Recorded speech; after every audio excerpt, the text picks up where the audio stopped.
I'm Grumps. I'm not so Grump. And we're the GameGrumps. Listen. Good morning. Good morning. Welcome to my honey bloom galaxy. Snap. What happened? I just lost my dang bee situation. Because I got eaten by a fool. Whoa, too bad. Yeah, it really is hell on earth when Too bad, so sad. you ain't got no bee situation anymore. You know what I feel like right now? What? Aaron and I, this is the last episode we're recording for this session. It's getting towards late at night. We've been going for a few hours. And I was just very sleepy, so I decided to do a little 20-minute meditation thing, which is kind of the same as going to sleep, you know? Mm-hmm. It like you stay awake, but you go somewhere else during it. And now I'm awake, and now we're recording again, and it reminds me of when, in the early days of Grumps, when we were recording those original Pokemon episodes, where we'd record. That was when I was living right across the street from you. Yeah. And so we'd go till like 3 in the morning, and then we would wake up, or no, I'd pass out on your couch, and then you'd wake me up and be like, dude, we gotta do episodes. And it'd be like 3:30 a.m. and I'd be like, oh, okay. And then, you know, we'd just record and giggle incessantly because we were out of our minds. Oh, yeah. That's where, the Pass the Mustard Batman thing came from. Yeah, like... Pass the mustard Batman. Yeah. For anyone who doesn't remember that, that's when Lucius Fox, played by Morgan Freeman, accidentally blows Batman's cover as being Bruce Wayne by asking him to do small things. The GameGrumps animated about it. As Batman, yeah. Batman, could you pass the mustard? And like, there's no one else who could possibly be Batman at the dinner but him. He needs that mustard. Yeah, exactly. I can't make a move, but he needs that mustard. But yeah, I just got a really wild flashback to that. Oh, like a weird pang of nostalgia. Dude, like, it's amazing that we've been doing the show long enough to get nostalgic about the first part. Oh, yeah. Yeah, I mean, it feels like another world. Susie just put up a picture of me and her at a beach on the fridge. Yep. That's like ancient. Like, I had to have been like 19 or something. Right. In that picture, like 20 years, I don't know. Whatever, like it was like, gee whiz, man, like that's a long time ago. It would be like 2007, something like that, which doesn't sound wildly long ago, but it's like I remember being in that mindset. It's like being a different person. Yeah, yeah. I mean, that's how life is, man. Like you get to different stages of your life. You really are like we are constant states of evolving, you know? And you are sort of maybe 10 or 15 very distinctly different people during the course of like a 90-year life. Yeah. But I mean, not that that's a bad thing. I think it's kind of beautiful. Oh yeah, man, it's fucking marvelous. Yeah. I don't know, like, this is an awfully weird, dark place to take that, but it's just on my mind because we were talking about it earlier today. I was reading about, do you know the Son of Sam? You ever hear about this guy? Yeah, the murderer. Yeah, he was a serial killer in the late 70s in New York. Yeah. I think he killed like 6 or 7 people. And now he's been in jail for 40 years, which is 2/3 of his life. And he's like, I hate the name Son of Sam. Like, that wasn't me. That, like, I was hearing voices. Like, that was essentially a demon inside me. Now he's a born-again Christian. He claims to be completely different. And I mean, who knows what's going on inside his head? But like, I was watching an interview with him for the news, where it really does seem, at least to my outside untrained eye, that he's a completely different human being than the one who committed those atrocious acts. And it does make you wonder about stuff like the death penalty and things like that, you know? Like, it, you know, there's a part of me that's like, And fuck these guys, you know? Like, if that was someone I love that he killed, like, yeah, make him dead. I get it, like, but at the same time, it's like, can truly anyone become rehabilitated if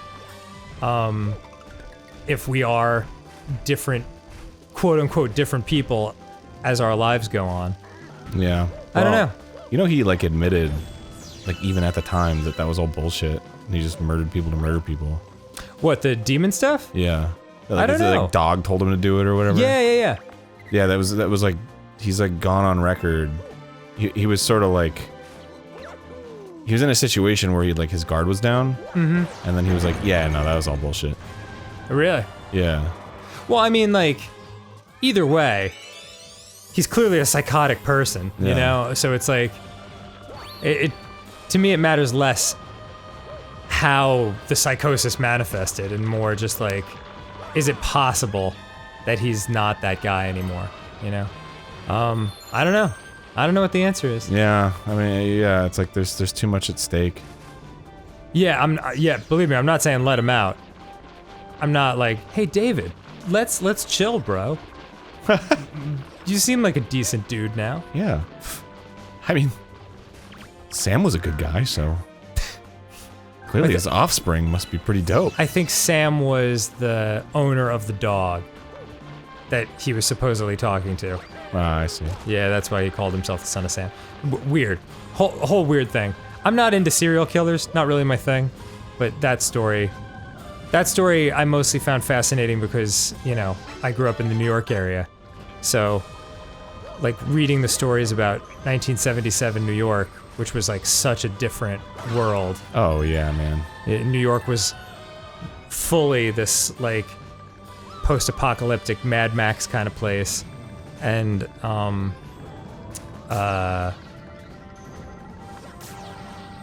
there was this crazy blackout, in 1977 where, like, it was like one of the hottest summers on record, but no one could use air conditioning because of this multi-day blackout, and there were, like, riots and hundreds of people were arrested. There's a movie about that, right?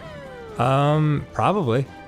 There's a significant, I mean, I don't know, this is all before I was born, but I remember people in the city still talking about it when I lived there in the 2000s. So, it must have been a huge deal. But yeah, like, and meanwhile, these murders were happening in the backdrop of all that and driving everyone crazy because they didn't know, like, what was gonna happen next. And, yeah, wild times, man.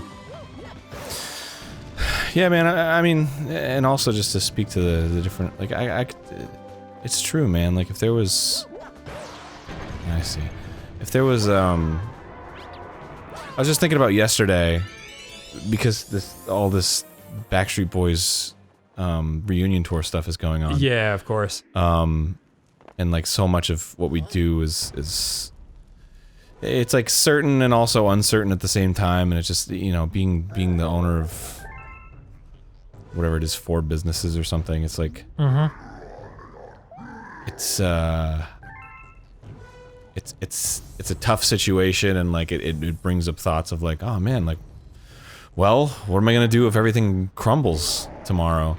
And I was just thinking like, man, it'd be nice to just like move into a shitty apartment in Japan and like learn to make ramen. Yeah, start over under like some be a protege of some like master. Start a new life. Yeah, I understand the thought. I mean, I don't know. It goes without saying that you and I have been extremely fortunate in the recent years of our lives. Yeah. And we certainly have nothing to complain about, you know. There's a lot of people suffering out there right now. Which is why, you know, we're making the extra effort to do more episodes, just cuz like we get the letters, you know, like we know this show is a source of comfort to people and they enjoy it, and it helps them take their mind off of things, and it's good for us too, you know, helps us take our minds off of things too. Yeah, and just to be sure, because I think there are some people that are sort of, we did explain it at the beginning, about just like our situation, but well, Yeah, that's a lot of yeeps. We've been very careful about isolating. Oh god, yeah. And we live very close to each other. Yeah. To the point where, like, we could walk to each other's houses. So... But I mean, I don't think that's giving too much away. But, No, I mean, like, I get where you're coming from. We've been extremely cautious Yes. about not interacting with basically anybody. yeah, we're not being irresponsible about... I mean, I know it's like, you see the pictures of like, oh, my grandpa came over and we had to see my newborn baby through the window or whatever. It's like, yeah... We've been isolated for Weeks. 16 days now, I think. Yeah. But we besides our significant others, we're the only people we see. Yeah. And hang out with. So that's how it is, and it's a little tough at times. Yeah, sure. But yeah, we're just trying to be as safe as possible. Yeah. No, it's worth it. Like the only way to stop the Backstreet Boys tour is to choke this thing out. Like just to really isolate and not give it a chance to breathe. Flatten the curve, man. Yep. You gotta flatten that ticket sale curve. Yeah, and you know that there are people who will go out to a place where they might end up at the Backstreet Boys concert, no matter what. You know they're just gonna like not care. Yeah, I don't trust anybody. Yeah, yeah, I only trust you because we made a pact. yeah, exactly. And we've known each other long enough that we know we don't lie to each other. So if somebody's like, oh, you know, I'll come over and drop something up, I'm like, sure, put it on my porch, and I will let it sit there for 2 days, and then I will get it. Right, right. So- Absolutely. And it's like...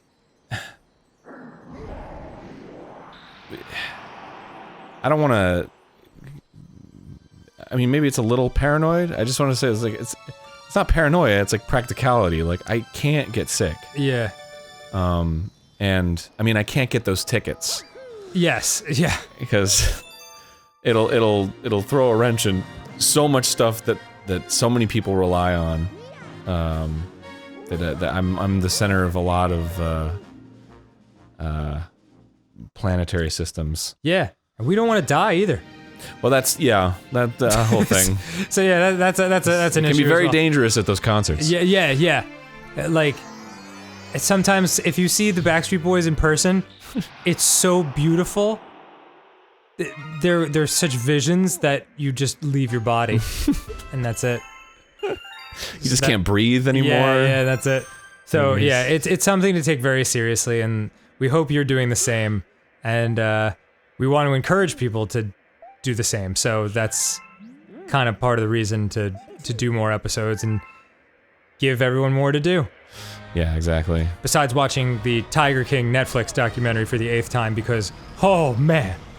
Yeah, you're hot on that. You know, I'm generally when everyone texts me to see something, I have that leftover reaction from childhood where I'm like, I don't want to see it. I want to see it if everyone's watching it, you know? Yeah. I don't know why. I've always been like that. But now, like, too many people were like, run, don't walk to watch this. And boy, oh boy, it's quite a journey. I'll tell you that much. Dude, I'm excited to see this. Yeah, we'll talk about it afterwards. I don't want to... You sold Susie on it, and I'm like, fucking, I'm ready for this, man. Yeah, it's probably what you should do right after this episode is done recording. Because my goodness gracious. I gotta get a game of Magic in. Oh, yeah. Because I'm dying. Yeah. I'm dying to get some Magic in, man. I know. Usually I have a Magic night, like maybe once a week, like well, every other week. You're not doing it online? Well, I have friends that play Magic and they use the physical cards, and they don't play the game online. I see. Because it's like it's its own thing. I mean, it's the same game, obviously, but like you still have to like get packs and get a collection and build decks and stuff. Right. So it's like they come over with their decks, their physical decks that they've had for years, you know. Yeah. But when you play online, it's like they give you the shitty decks, and then you gotta buy booster packs and all that. Right. You might have to come over to my place to do it next time, though, because, man, I have learned since we started recording episodes, full sessions at your house, I'm allergic to your cats. Oh. Not to like a strong degree, it's always like the 7th episode that we record that I'm like, oof, man, I've been here a while. Cause it's, I can feel it immediately. I'm like just, Wow. yeah, it's like a low level thing. And I wonder if it might be Otto, because I mean, I certainly spent a ton of time at your old house, when it was just Mochi and Mimi. Otto is fucking fluffy. he's a floofer boy. I can give you some Benadryl or something. Some Yeah. Claritin. Oh, Benadryl will knock me out though. Yeah, Claritin doesn't knock me out. Oh, cool. That stuff's pretty strong, and you gotta drink a shit ton of water, but Well, it'll dry you the fuck out. Claritin, it'll dry you the fuck out. Yeah. They never tell you about that shit in the commercials. They're just like, oh, it'll really... It's such a... Oh, like, you'll get your life back, and it's like, cool. Yeah. But make sure you drink a shit zillion gallons of water. Yeah, because getting your life back, the tax you have to pay is all the hydration in your body. It's the same thing with Mucinex, and they try to, like... Oh gosh, yeah. They try to, you know, work it in. 30. Jeez. They try to work it into the dosage. They're like, you know, take 1 pill with full glass of water, and it's Yeah. like, oh, that's strange, a full glass of water. But it's like, no. No, yeah. You gotta be drinking water 8 gallons of the water. entire time you're under that shit, because the moment Do you it wanna hits grab your those system... coins? I don't want them. But 30, he might transform. Yeah, but that's the second... That's what messed me up before, man. On that Yoshi stage. Yeah. Wasted all that time and forgot that's what I did on the Yoshi stage, you know what I'm saying? Gesundheit. Thank you. Damn you, Otto. Sure you don't want that Claritin? Yeah, seriously. Oh, I'll take you up on it. Oh, okay, cool. It does not feel good.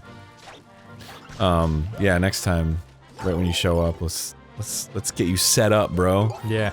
Oh, can you preemptively take it? Yeah. No. Because it's an antihistamine, so the moment they hit your system, it's like, fuck those histamines. Yeah. So tired of your histamine bullshit. I built an immunity. I used to be really allergic to cats. Really? Yeah.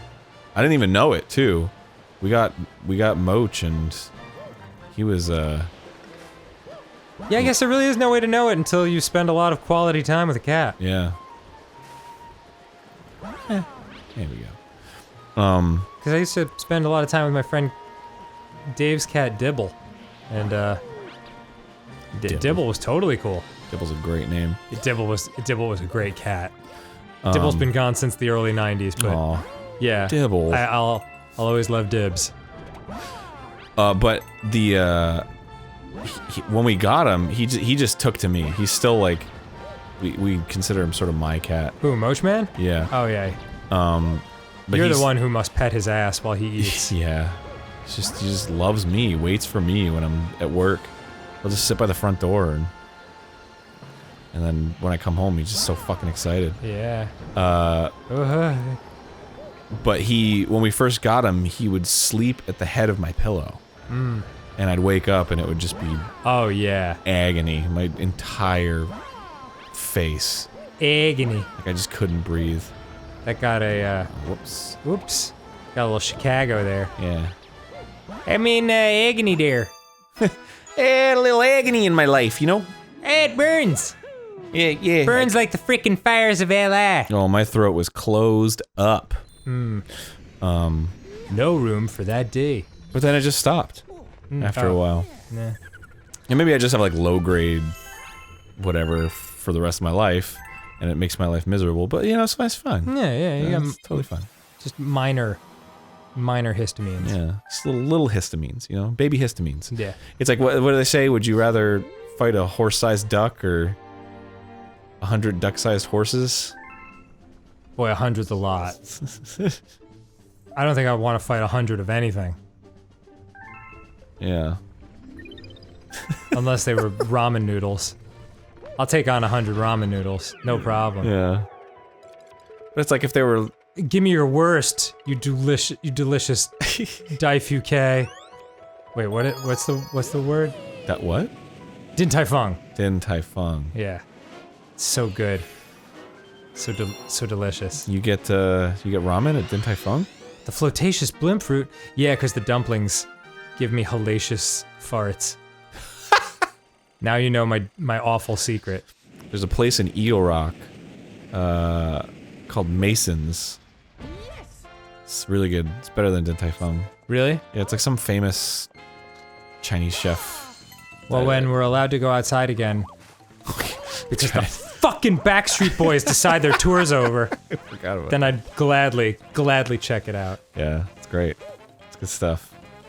I know Eagle Rock's a bit of a drive, but Yeah. Well, it's worth it. it's a nice little small place. Oh. Tell them the GameGrumps sent you.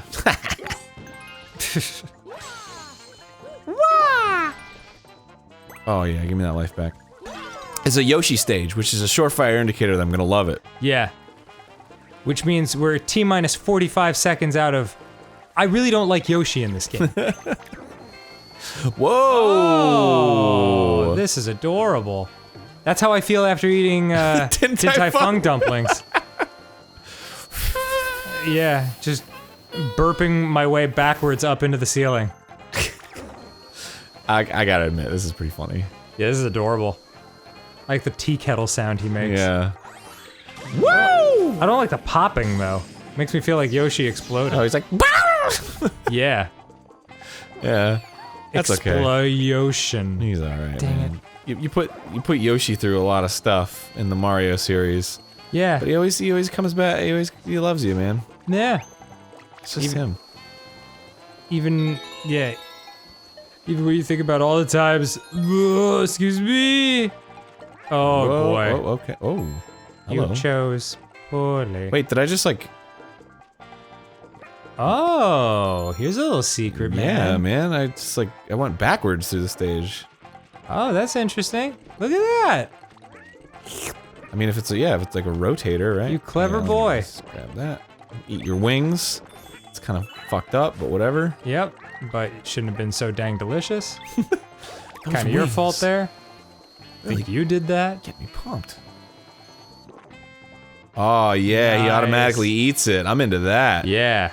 Sort of ingested that one anally, but, you know, who am I to judge? Whoa!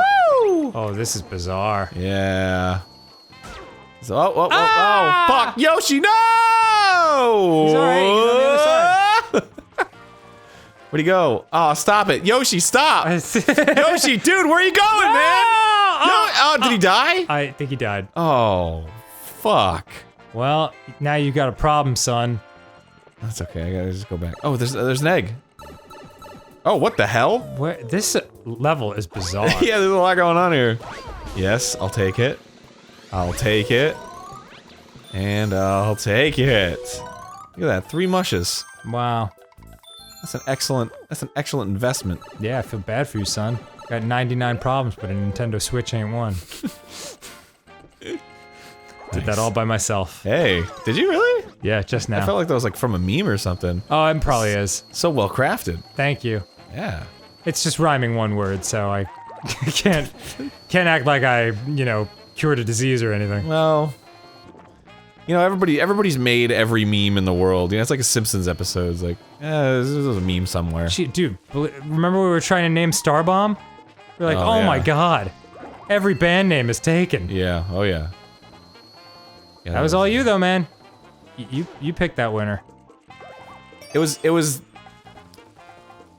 interesting, that whole process, because we threw out like hundreds of names. Yes. Oh yeah. And, Each. And that was the only one where all of us were like, yeah. Yeah, it's cool. God, Like that's how we came. That's how it came to be. It wasn't like, what was the one that we almost went with? It was a physics term. oh, it was like the intensity project or something like that. The intensity frontier. The intensity frontier. Yeah, that's some kind of physics thing. Feel free to use that for your band if you want. Yeah. We thought it was cool, but we just not like quite right for the STARBOMB project. Well, the thing that was the problem with it was what literally just happened, where I was like, I don't remember what it was. Yeah, exactly. It was where we'd talk about it in person. We'd be like, yeah, the intensity project. Yeah, what is it? And it was like, okay, well, if we can't remember it, yeah, no one else will. we can't expect anyone else to. That's so true. But STARBOMB was awesome because that's all that. A naming process is such a unique because you think like, oh, I came up with a name, that's it. But it's like, no, you got to consider like, okay, then what does the logo look like? Okay, what is the SEO like? Yes. Is there anything else named STARBOMB in the world? For anyone who doesn't know, SEO stands for Search Engine Optimization. Yeah. Which basically is a fancy way of saying when you type the name into Google, how early will your thing come up? Yes. And if it ain't the first thing, you probably need to look for a new band name. Yeah, you're fucked. Yeah. Like, I mean, because so many good bands. I know I've talked about this multiple times on Grumps, but like, two of my favorite bands of like the early 2000s, South and The Music. Like, you'll never find them. Yeah. You can, like, even if you're trying so hard, it's so difficult to even just look them up on Spotify. Oh, I mean, Live. That's the worst Live is rough. possible name you could have for a Rough. band. Yeah. Rush, it would be tough to get away with now. Like a lot of those like short words that are used for a million things. Yeah, you really need something that stands out, which is where Ninja Sex Party came from too. Yeah. We just needed something as different as possible. That was Ninja Sex Party is such an interesting name. It's a real double-edged sword. It is, and Yeah. it's only a double-edged sword at like certain parts of your career. Yeah. Once people know it, then it's cool. But like, when people are finding out about it and they think that it's some sort of pornography or, they just don't know it's a comedy band, like, it just, there's a lot of explaining to do. Well, I think it's a bell curve that goes down and back up. Because I think at the beginning it sets you apart, and there's a curiosity there, right? When An inverse bell curve. Yeah, when you're like a tiny band just starting out, it's like Ninja Sex Party. Oh, that's funny. You know, like, yeah, I'll give you a chance. You know, like, Yes, it yes. sort of lets you break that barrier a little bit. Yeah, it's the curiosity. And then when you get like to a certain place, I feel like then it works against you because it's like, okay, well, now you have sex in the name. Yes. And that's like a whole can of worms in Yep. terms of like, you know, a YouTube algorithm or like it was venues tough. that'll host you. Mm-hmm. But then when you're huge, You become known enough. it goes back up again because it's like you can't forget that fucking name. Right, right. Well, you know, and for all you young musicians out there starting bands, like, this is an important lesson. Like, definitely name it something that stands out, and you want something that is fun for people to tell their friends about, you know? Like, if oh wow, this is freaky. If part of the appeal, I believe, and I mean, I could be wrong about this, but I always thought part of the appeal to NSP was that, like, it's fun to talk about. Like, if you have a sense of humor like my friends and I do, I would love to be like, yeah, so there's this band out there and they sing songs about dinosaurs and dicks or whatever, and it's a Jewish superhero and his ninja friend who doesn't say anything but occasionally kills people. Like, that's fun. Same thing with Ghost, you know? When it's fun to... Part of the reason I think they've been so successful is because it's fun to talk about them. You're like, yeah, so it's this satanic pope, and they, you know, they have these concerts that are like these giant, crazy devil churches, but I mean, they don't actually believe in that. It's all theater, but it's interesting. It's different. It really stands out. Boy, they timed that out perfectly. Mm-hmm. But yeah, that's a big thing. Because there's just so many bands out there, especially when you're getting started.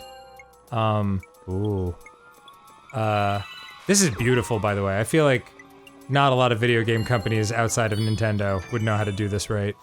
Yeah, they're good at like these weird one-off ideas. Yeah.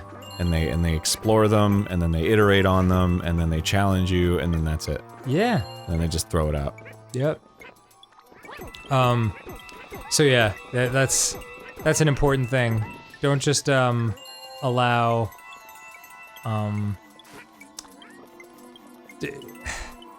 They'll just be like, yeah, we're the blocks, like, or whatever.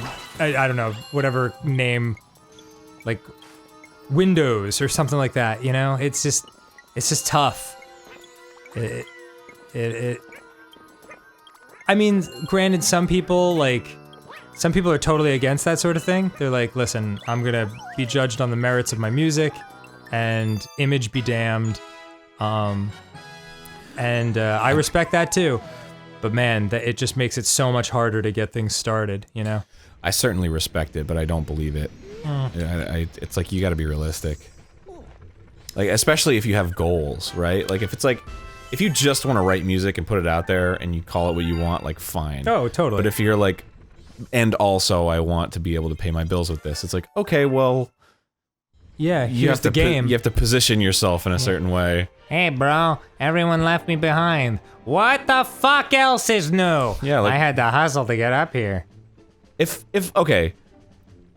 somebody had never played Mario before and didn't know anything about Mario, this is completely out of left field. Oh yeah. Like, who the fuck is this guy? Yeah, yeah. But then again, you know, when I think back to the early days of Nintendo in the 80s, like, how many people did you run into randomly in games and they're like, help me find the football helmet, or like, and you just have no idea who they are. Like, but the reason I say that is because it's like, he looks like Mario, yeah. But he's green and it says L, and he's saying, hey bro. He's got the black mustache, brown hair thing too. Yeah. Look at that.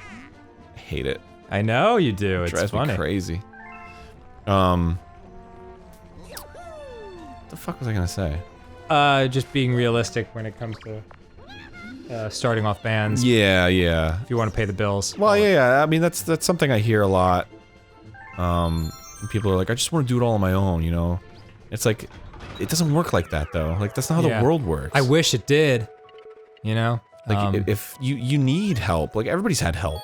Yeah, because that's how we were with Skyhill. Like, when Pete and I started Skyhill, like, we didn't want to put our faces on anything. We just wanted to be in the background. We didn't want to be, like, out there. That's why on that first album, like, there's no imagery of us. You know, we just wanted to let the music speak for itself. Yeah.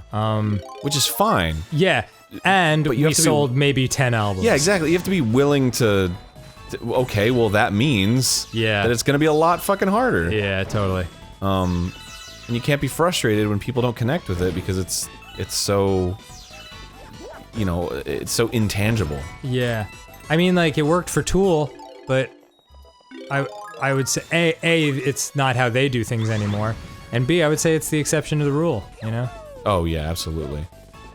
Yeah, that's the problem, is everyone always sees the best of the best, and think like, oh, they don't consider the thousands of bands that have been through that same thing and didn't make it. Yep. Tool also happened to have an incredible special effects artist who could make these insane videos where you didn't need to see a human face, you know?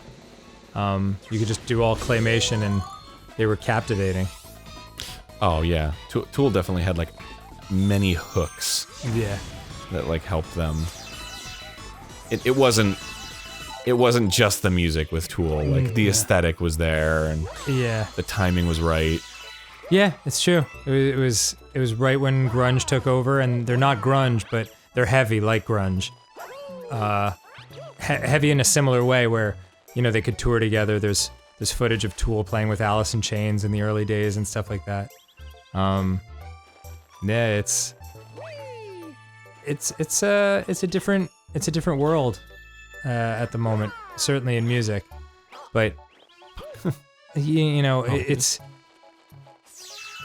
I'll get like a lot of young musicians asking, you know, what the best way to get their stuff out there is, and I just don't know.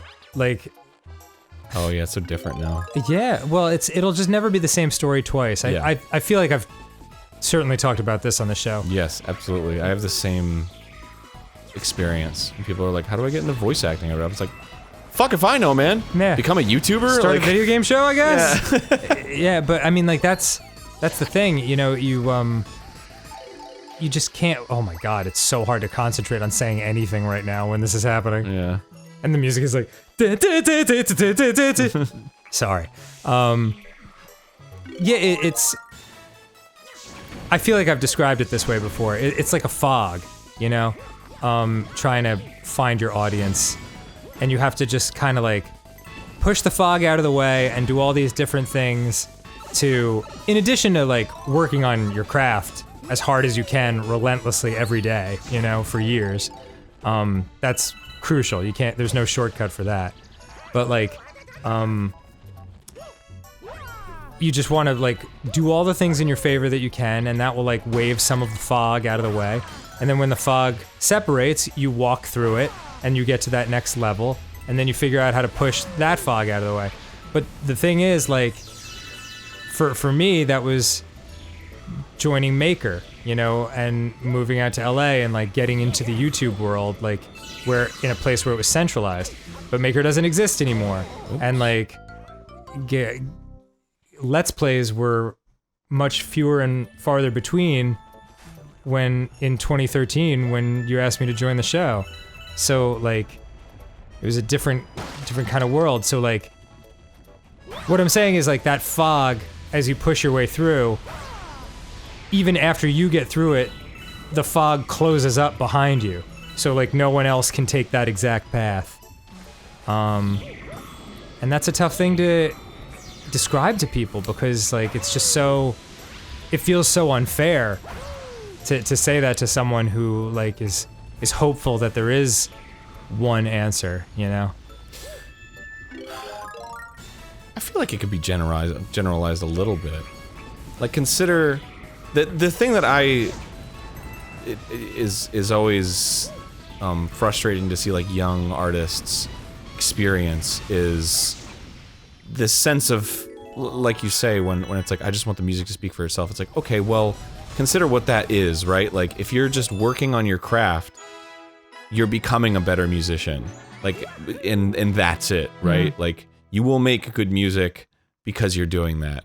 But that does not equate to, you know, being popular or selling albums or, you know, being respected by like other musicians. Like those are different things. Correct. Everything I just said is only in relation to making a living at what you love doing. Not just like making great art, because you that's within your power at any point. Yeah, and that's sort of what I'm saying too. Is like, okay, so you say, you know, you moved to LA and you went to Maker and all that stuff and worked there, and it's like, well, that was, consider like what that was. That was giving you proximity to people who could make a difference in your career, and meeting people who were sort of in the same world as you, or could get you connected to people who are in the same world as you. Yes. Like that's, you can generalize that as like networking and proximity. Oh, sure. So it's like, to you, it's like, oh, I moved to LA and I worked at Maker or whatever, but it's like, in the general sense, it's like, okay, I focused on networking. Right. For a bit, and committed to making it easier for my band to have visibility and for me to have frequent collaborators. Yep. You want to know the best advice I ever got with all that? Because networking was something I was terrible at, because it felt gross. When you're networking, quote unquote, come from a place of generosity. You know, put it in your head mentally, like, I have something to share. Like certainly work hard at what you're doing, and so you can be really proud of it. And so you can approach someone from a position of, don't forget that key to the left. Yeah, there you go. So you can approach someone actually feeling like, hey, I have something to give you that you'll really enjoy. Because if in your head, like, you feel that they don't have anything to gain by speaking to me, I can only gain something by them, you'll feel gross and you'll be nervous when you talk to them, and like people can like feel that immediately. The way it was taught to me was networking is farming, not hunting. Like you're just planting seeds, man. You're just going out there and be like, hey, you know, like this is an important thing to me. Maybe you'll enjoy it as well, as opposed to like, please give me something, you know, because people know when they're being hunted, and no one likes it. No one likes that feeling. Like we know that feeling very well. So it's figuring out how you can come from a place of generosity is one of the best networking tips I ever received, and it really, really changed my perspective and helped me do it, you know? Because you gotta do it. Yeah, that's a much kinder way to put how I've always viewed it. Is just that, like, in the same sense of like when you approach somebody that's important and it's like, oh yeah, they're gonna do so much for me. It's like, no, I'm awesome. Like, yeah. I have something to offer. It's cool for them to meet me too. Like, yeah, I'm not a fucking bump on the log. And that's always been. And sometimes it's hard to be in that mindset, right? Because it's like, I don't know, sometimes you can just be so down and out or like so desperate or whatever. And sometimes the person's just like, no, fuck you, get away from me. Yeah, and like, no matter what. But then it's like, alright, fucking right on, you know? Yeah, I mean, like, seeing it from the other side now, like, there's plenty of times where people will approach me and be like, dude, I know, like, I know you're busy and you don't want to hear this and whatever. Oh, boy. Oh, that didn't work out.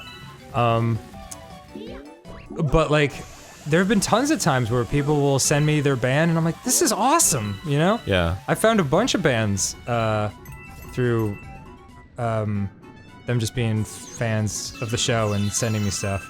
Well, I'll also say that's, for me, that's a surefire way to get me to not. If you're setting yourself up for failure, I'm like, all right, fine. Like, yeah. Like, I'm busy and I don't have a lot of time for myself even. So if you're saying like, if this you don't isn't think that you're great, any good, then yeah. fucking you're not that great. That's so. understandable. Yeah.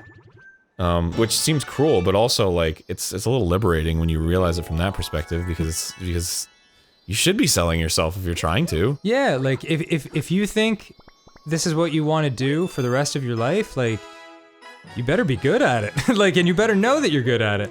Like if a fucking sales, you know, if like an old-timey salesman showed up at your door and was like, hey man, I got this thing, it's not that great. Yeah. Just be like, then I don't fucking want to buy it, yeah, dude. Why'd you knock on my door? I was clearly jerking off. Clearly. It's a Monday through Sunday. Anyway. Oh my god, is this an hour episode and we just forget? Yeah, it's just one of those. Yeah, we got distracted.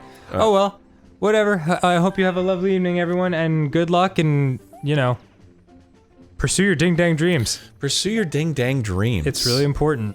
You value yourself, bro. You get one life.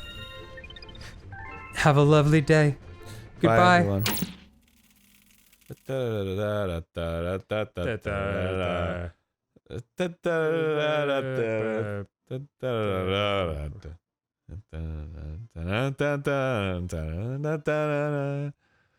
that how it goes? Sure.